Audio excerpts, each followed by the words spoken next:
Imagine esta cena: duas embarcações lotadas de ativistas navegando com comida e remédios para Gaza. Entre eles, brasileiros e ninguém menos que Greta Thunberg. De repente, interceptação da Marinha israelense em águas internacionais. Transmissões ao vivo cortadas. Silêncio. O que parecia uma missão humanitária virou um incidente diplomático explosivo. Mas o que está em jogo aqui vai muito além de barcos no Mediterrâneo. É poder, narrativa e um tabuleiro geopolítico que não perdoa distrações.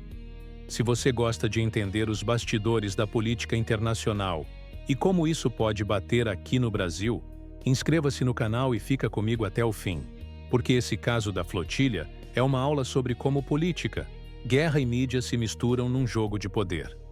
Antes de mergulhar na cena de hoje, a gente precisa lembrar: Gaza é um dos lugares mais vigiados e bloqueados do planeta. Desde que o Hamas assumiu o controle em 2007, Israel e Egito impuseram um cerco severo. Oficialmente, para impedir a entrada de armas. Na prática, o bloqueio restringe também alimentos, medicamentos e até combustível. Ou seja, qualquer barco que tente furar esse bloqueio não está apenas levando comida, está atravessando uma linha vermelha da geopolítica. E aí entra a flotilha global, Sumud. Mais de 40 barcos civis, cerca de 500 pessoas, incluindo parlamentares, advogados, ativistas climáticos e defensores de direitos humanos. A missão é declaradamente humanitária, mas também política. Porque ao tentar chegar a Gaza, eles não apenas entregam mantimentos, eles desafiam a legalidade do bloqueio israelense diante da comunidade internacional. Nessa história, o Brasil também está no mapa.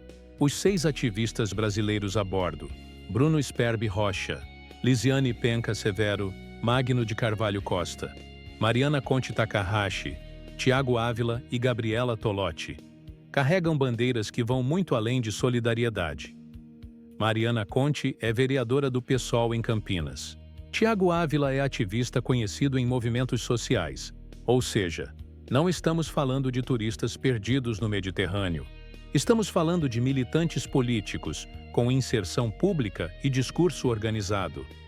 Essa presença brasileira dá um tempero extra, porque se Israel trata a flotilha como uma provocação, para a política nacional vira um debate sobre direitos humanos, soberania e diplomacia. Agora, claro, tem a cereja do bolo: Greta Thunberg. A jovem sueca que começou como ícone climático, virou também um símbolo de ativismo político global. Sua presença não é só midiática, é estratégica. Porque se Israel intercepta um barco com Greta a bordo, a repercussão é automática. Manchetes em todos os jornais, hashtags explodindo e governos sendo pressionados a se posicionar. Greta virou o que os militares chamam de força multiplicadora. Ela aumenta o alcance do ato simplesmente por estar ali. De acordo com relatos, os barcos foram cercados por ao menos 20 embarcações militares. Tiago Ávila, falando a Reuters, descreveu manobras perigosas, risco de colisão e um clima de intimidação. Transmissões ao vivo caíram no meio da abordagem. Para qualquer ativista, esse é o pesadelo, o corte da visibilidade. Israel, por sua vez, disse que avisou sobre a zona de combate ativa e ofereceu alternativas seguras. Traduzindo: vocês não passam, mas podem mandar comida se for por nossas mãos. E é aqui que o jogo fica interessante. Do lado dos ativistas, a narrativa é clara: missão humanitária, bloqueio ilegal, Israel praticando assédio contra civis em águas internacionais. Do lado de Israel, segurança nacional, prevenção ao contrabando de armas, bloqueio considerado legal por aliados. O choque não é só no mar. É nas manchetes, nas redes sociais e nas salas de reunião da ONU. O que poderia ser um incidente localizado, alguns barcos interceptados, rapidamente escala para algo muito maior. Por quê?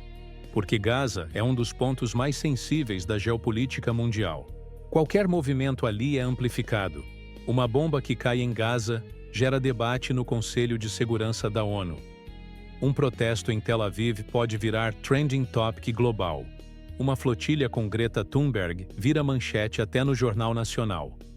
E mais, a intercepção não acontece no território de Israel, mas em águas internacionais, o que abre espaço para acusações de ilegalidade.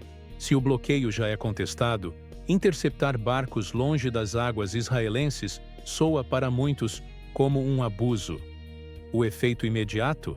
Parlamentares no Brasil, ONGs internacionais, partidos políticos e até celebridades começam a se manifestar.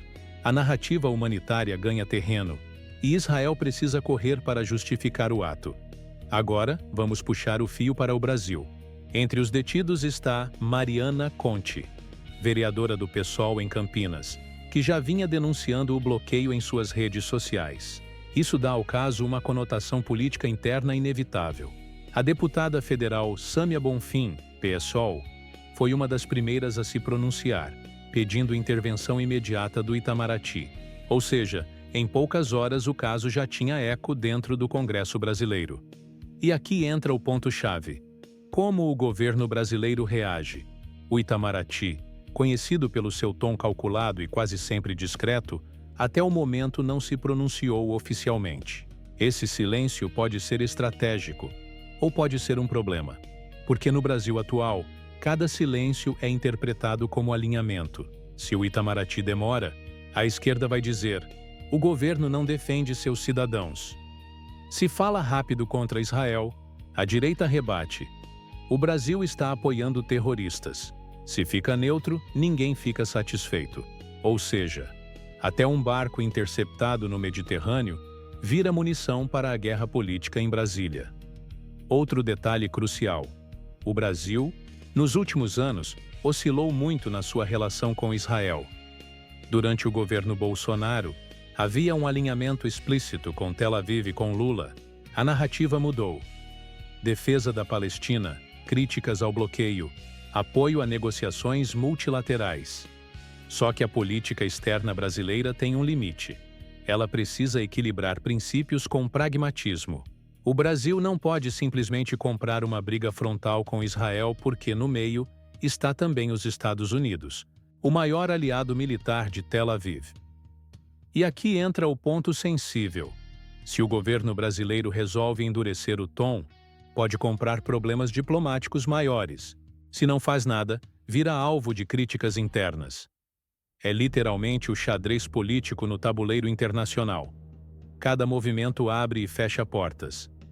Se tem algo que define crises modernas, é a disputa visual.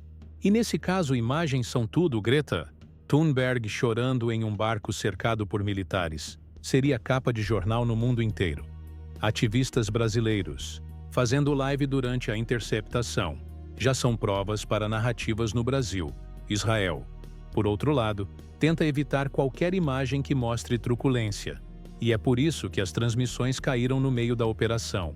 Não sabemos se por interferência técnica ou se por bloqueio direto. Mas para os ativistas, esse corte soa como censura. Para Israel, é apenas procedimento de segurança. No YouTube, no TikTok, no X, Twitter, a disputa é essa. Quem consegue contar a história de forma mais convincente? Os ativistas ganham projeção internacional. Mesmo detidos viram notícia.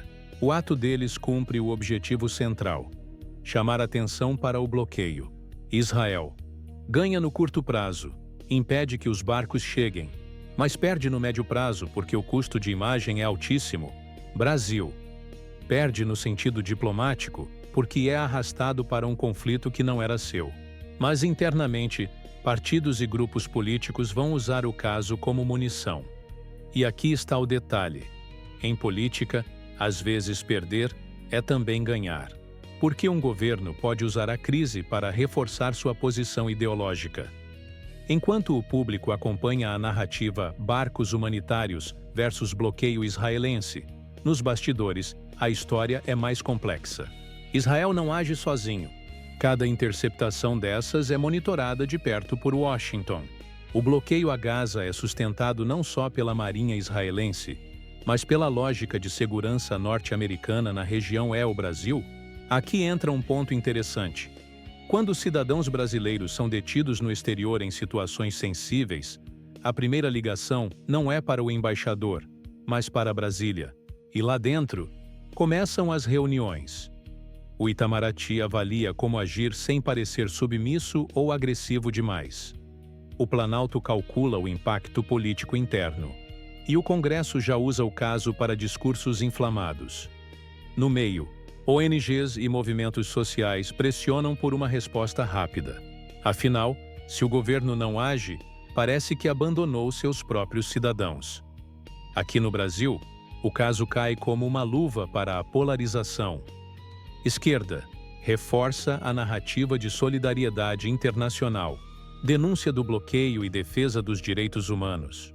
Deputados do PSOL e do PT usam o episódio para criticar Israel e cobrar posicionamento firme do governo. Direita, responde com força. Nas redes, já pipocam acusações de que os ativistas estariam colaborando com o Hamas, ou que se trata de uma provocação contra Israel. Para esse grupo, qualquer crítica a Tel Aviv é vista como apoiar terroristas, ou seja, até uma ação humanitária no Mediterrâneo vira mais um campo de batalha da nossa política doméstica. O mais fascinante é perceber que essa não é uma guerra convencional. Israel tem navios, armas e um bloqueio reconhecido por seus aliados. Os ativistas têm câmeras, redes sociais e hashtags. A opinião pública é o campo de batalha onde essa guerra realmente é travada. Porque, no fundo, o que a flotilha busca não é apenas chegar a Gaza. É mostrar ao mundo que tentou. É criar um contraste. De um lado, barcos simples com comida. Do outro, fragatas militares. Esse contraste fala por si. E agora, vamos às consequências práticas.